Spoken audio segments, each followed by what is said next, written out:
Vincent Scully Prize was created in 1999 to recognize and encourage those who have committed their lives to interpreting, improving, and helping us to understand the built environment. In doing so, they help us understand the world in which we live and help us to improve the built environment we leave behind as our legacy. The prize is named after Professor Vincent J. Scully, who is with us this evening, a brilliant teacher, author, and scholar. He has spearheaded the debate about the future of cities and the towns in the United States for over 50 years now. He has guided and inspired generations of architects, planners, as well as thousands of students who have taken his courses at Yale University and the University of Miami.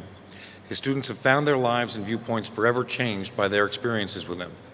No other single person in the field has had a greater impact on the way Americans feel about the places we build. He is also the first recipient of this award.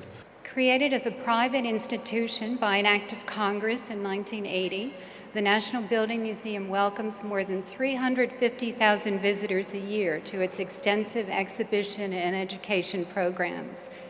It regularly features lectures by leading architects from around the world, and it has become a vital forum for exchanging ideas and information about such issues as the revitalization of urban centers, the quality design of affordable housing, and environmentally sensitive design and construction. Through such awards as the Vincent Scully Prize, the museum also recognizes individuals who contribute to the understanding and improvement of the built environment. There is one thing which distinguishes him, which is not in the buildings and not in the organization. It is the extraordinary sense of humanity that he has, the great depth of real feeling for real people wherever they find themselves in society. He is the leader of his faith. He's a man who represents the very best in Islam, something that all too often we tend to forget these days, that Islam carries with it values and a culture from which we can all learn. And so it is especially wonderful tonight that he's being honored with this prize for the built environment at a time that we're also thinking of the work that he's done at the human level and indeed the level of faith and morality. And so tonight we have the pleasure of hearing some music from two remarkable players, two great artists who have joined us. Humayun Saki, who is considered by many the finest rubab, that's lute player, of his generation. He studied with Ustad Omar, and he performs in a style of music which reflects the classical raga tradition of North India, and where he infuses instrumentation and rhythms and ornamentation from his Kabuli heritage. And he will be accompanied by Muhammad Essa, who's performing on the tabla.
present the Vincent Scully Prize to His Highness for his contributions to improving the built environment. At the same time, we pay tribute to the immense positive impact the Aga Khan and his Aga Khan Development Network and the Trust for Culture are making to the world in general by providing a beautiful and inspiring window into the Muslim world. His Highness shared with me tonight a piece of news that I find especially inspiring. In addition to the physical aspect of the prize, which is sitting here beside me, there is also a cash prize of $25,000. And the Aga Khan is matching this amount for a total of $50,000, which he is contributing to architectural students from the Third World who study at Harvard, MIT, and Yale to help underwrite the cost of their studies. And as many of you know, there's an Aga Khan program for Islamic architecture at both Harvard and MIT. And he's including Yale in his generous gesture as a tribute to Vincent Scully.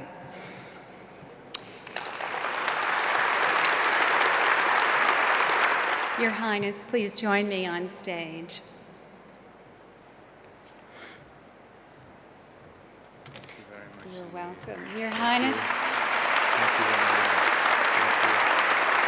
on behalf of the Vincent Scully Prize jury and the National Building Museum, I present you the 2005 Vincent Scully Prize. Thank you Here, very I'll give much it to you. indeed. Thank you. You're very welcome. Thank you. I'm very, very honored. Thank you. And I will take it back and leave the stage. I leave you now. Your work is there.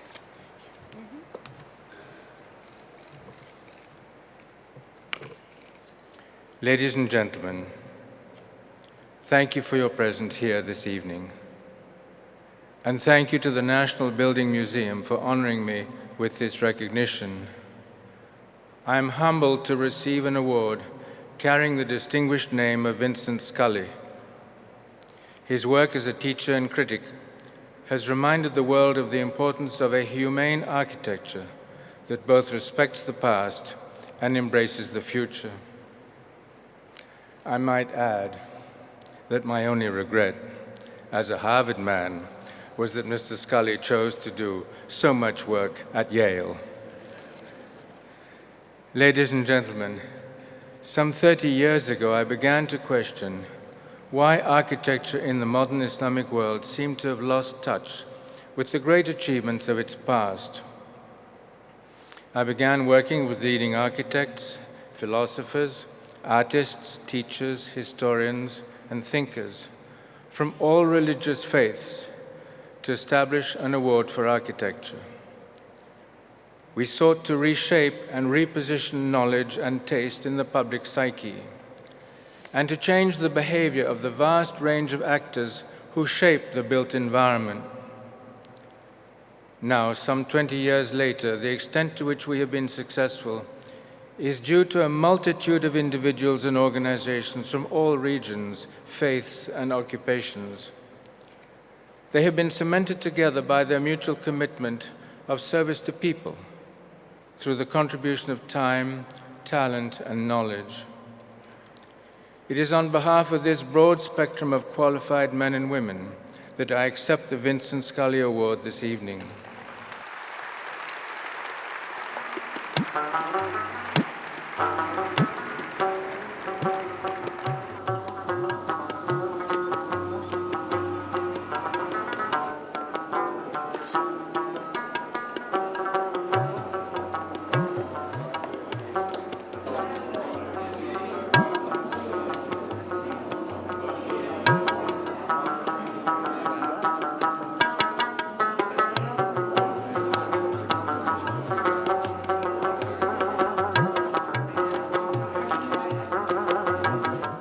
It is my distinct pleasure to welcome all of you to the museum and to this very special program this evening.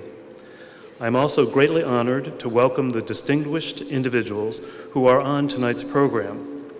I will now invite them up to the stage by their name to take their seats. Each of them will receive a more complete introduction later in the program. Allow me to invite Robert Ivy, Editor-in-Chief of Architectural Record.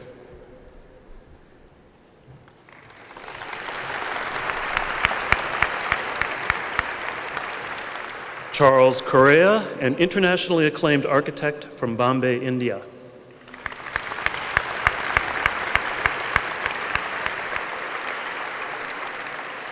Martin Filler, an architecture critic based in New York City.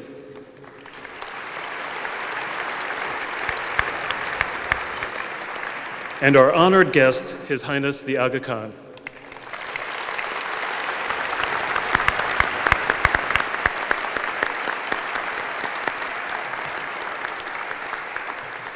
Tonight, we will celebrate and explore the many contributions of His Highness the Aga Khan to promote design excellence, urban revitalization, and historic preservation in countries where Muslims have a significant presence. Architecture itself is a mediating art. It mediates between humankind and nature's implacable laws, and it shapes the communities in which we live together. The awards, so generously conceived and supported by the Aga Khan, do much the same thing. They encourage architecture and city building at their best to mediate between the cultures of East and West, bringing the most beautiful buildings and the most humane urbanism of contemporary Islam forcibly to Western consciousness and admiration. They, and everything they stand for, shine as bright lights in a darkening world. They embody the hope of well-intentioned people everywhere, for civilization itself, for mutual understanding, decent brotherhood, and peace. For this, the Aga Khan deserves our profoundest gratitude. And we take this occasion to thank him and to assure him that we share his faith in architecture's grand and healing role.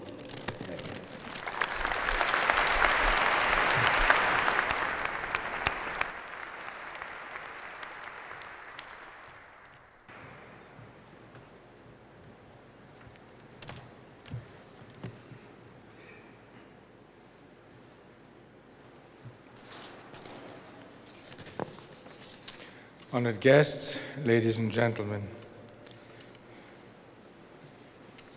I would like to begin my comments this evening by thanking the National Building Museum for the occasion of this seminar. I would also like to thank Professor Scully particularly warmly for having used this occasion to pay compliments to the work that I have done in the past years. I have taken an example from your book.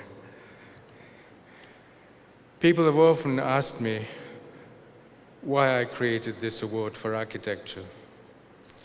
And I think the video has shown you some of the examples of the issues that have faced people in the developing world, and particularly in the Islamic world, as their physical environment changes. I was concerned that much of the building that was taking place in the Islamic world had lost its sense of direction. There was a hiatus in cultural continuity.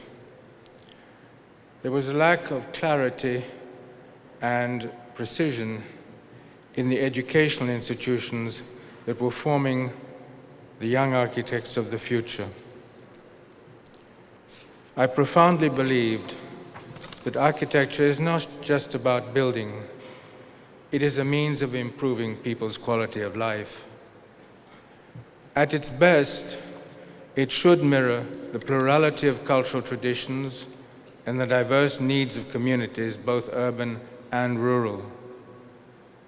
At the same time, it must employ modern technologies to help fulfill desirable aspirations for the future. In Islam, the Holy Quran says that man is God's noblest creation, to whom he has entrusted the stewardship of all that is on earth. Each generation must leave for its successors a wholesome and sustainable social and physical environment. For these reasons, I began in 1977 working with leading architects, philosophers, artists, teachers, historians, and thinkers from all religious faiths to examine issues in the built environment and to establish an award for architecture. The task was extremely difficult and some thought impossible.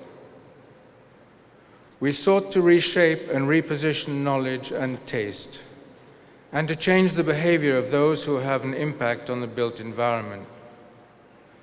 That meant not just architects and their clients, but governments, planners, granting organizations, village organizations, educational institutions, and builders, large and small, in urban and in rural areas.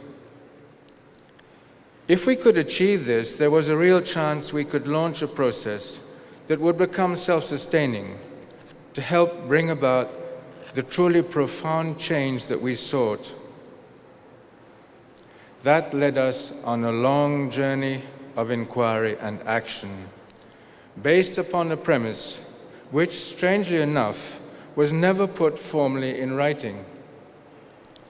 We were interested in architectural achievement, not just in design, but how good design could help improve the daily lives of the users and beneficiaries. It was from this service perspective that the award parameters grew. One example was the definition of architecture. The users were largely in developing countries, so we pushed our definition far beyond the so-called architected buildings and into self-built environments, many of them in rural areas, most of them poor. It was from this notion of service to people that we were led to search for best practices. We sought examples of best practice for vastly different local situations, from the ultra-poor in rural environments to the ultra-rich cities and towns of oil-producing states. The solutions we found ranged from restoration of historic buildings to the new high-tech buildings of modern societies. The criteria for best practice varied to reflect conditions.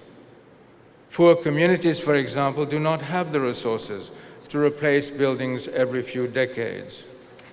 So we looked to best practice that emphasized efficient and creative refurbishing, or to new construction designed for a much longer economic service life than in industrialized countries. As the inquiry process became more widely known in the communities where we were focused, they responded to us with two basic requests. First, teach us how to do things differently.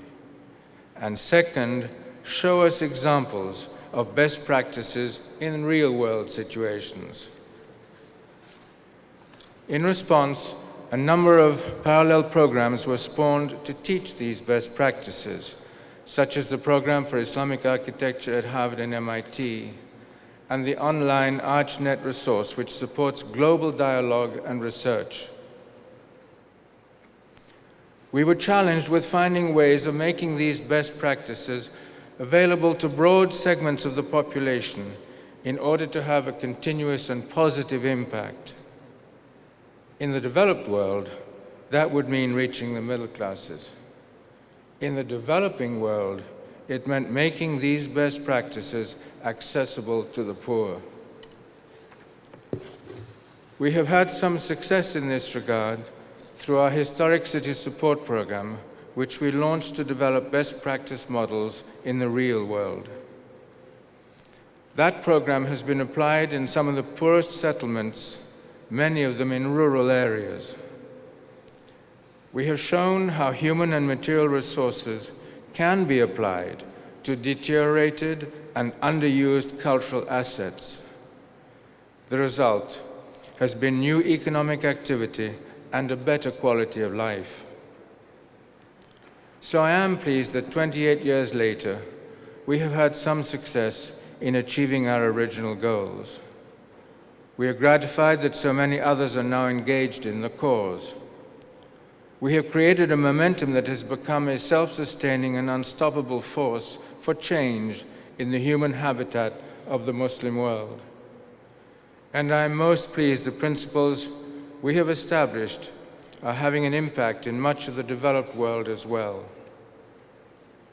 But there is still much to be done. Quality housing remains the most essential need for societies everywhere, both in rural and urban environments. Industrial facilities and workplaces are not at a level of excellence that makes them exceptional. Rapidly expanding urban centers throughout the world lack public parks and open urban spaces. Problems of transport, congestion, and pollution have too few solutions emerging.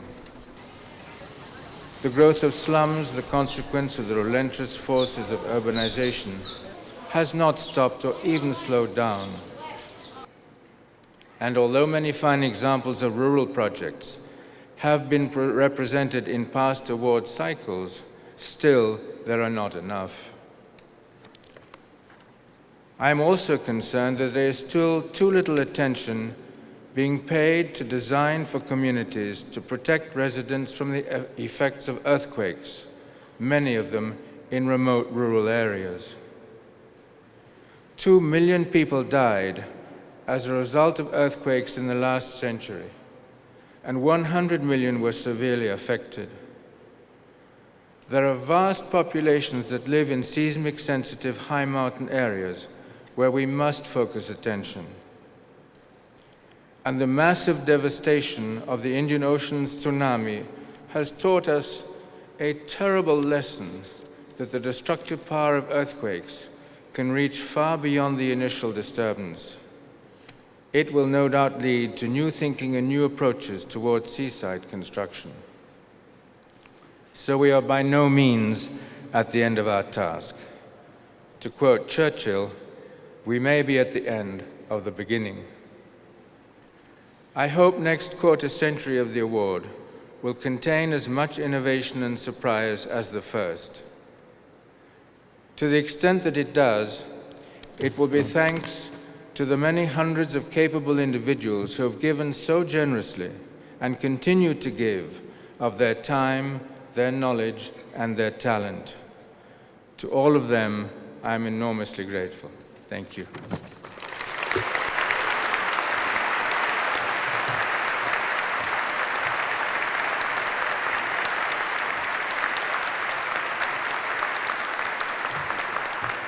However, we share a unique opportunity to engage His Highness in a frank discussion, building on the work that he has done over these years and examining that work and the programs that surround it. While his own religious community is Islamic, residing on 4 continents, what relevance might the programs that he has established have for our own countries, cultures, for our own communities? What meaning can we draw from it? To achieve these goals, the museum has assembled a thoughtful small gathering on stage, and it will engage in a discussion. We're going to attempt to make this the grandest public space in Washington, as intimate as possible, and have a frank and open conversation. What is the interrelationship, if you will, of this large and vast network of programs that you have and government today? I'm not sure that there's an interrelationship with government as government. I think the interrelationship is with the entities of civil society. And I think it's the entities of civil society which are going to be the carriers of change in the years ahead. In fact, this program is attempting to invest in the carriers of civil society. It's in education, it's in community organizations, it's in financing agencies. It's in fact, it's affecting the pillars of civil society, I think, which will become the anchors of change. Charles, what is the relevance of a word like style in say, East Asia or in Asia? What place does that rather ephemeral sounding word have in a place where needs are great and No, populations are changing. No, I think to design or to create something elegant is a reward in itself. I mean, just because people are poor, they don't have to lead ugly lives. In fact, the irony is that some of the poorest societies in the world produce the most beautiful handicrafts, as you know. Mexico right next to you, Nepal, India, other places. No, I think I don't think they live with ugly things. I think in spite of their, they do very well. Not only are the awards given very diversely to contemporary design, to urban planning, to historic preservation, but they're part of the larger Aga Khan network in which architecture, as it correctly should, for all of those who believe in the sociological approach to architecture of Lewis Mumford, that it should be part of an economic, political, and social fabric of society. Of opening up the structures of our cities. We've been very lazy about that. We, here in this country, this sentence of "Go West, young man" is the most politically profound statement of all, because it really says, don't hang around this place, use space as a resource. And I think what we found is that if you invest in those cultural spaces, you can actually turn them into economic generators. And when you turn them into economic generators, you stabilize the population that is in them, and you stabilize the value of the cultural asset. Now that does sometimes mean you have to reutilize the cultural asset for different purposes, and that's sometimes sensitive.